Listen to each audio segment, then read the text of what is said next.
Welcome to சென்பாஸ் kitchen. இன்றைக்கி ஒரு டிஃப்ரெண்ட்டான டிஷ் செய்ய போகிறோம்.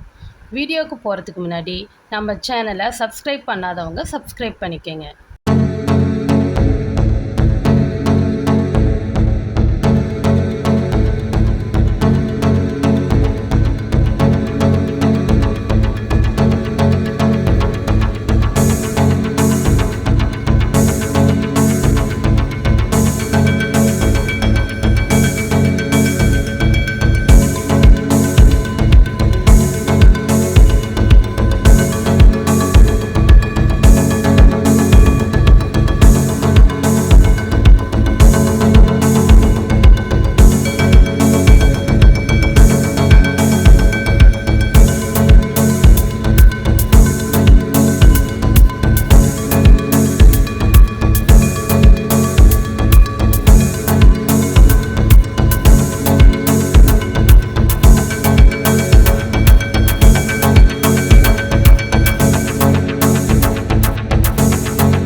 இந்த டிஷ்ஷை பற்றிய உங்களுடைய கருத்தை கமெண்டில் சொல்லுங்கள். இந்த டிஷ் உங்களுக்கு பிடிச்சிருந்தா லைக் பண்ணுங்கள், ஷேர் பண்ணுங்கள், எங்கள் சேனலை சப்ஸ்கிரைப் பண்ணுங்கள். மறக்காமல் பெல் பட்டனை கிளிக் பண்ணுங்கள். அப்போ தான் நாங்கள் போடுற ஒவ்வொரு வீடியோவும் உங்களுக்கு வரும். நன்றி.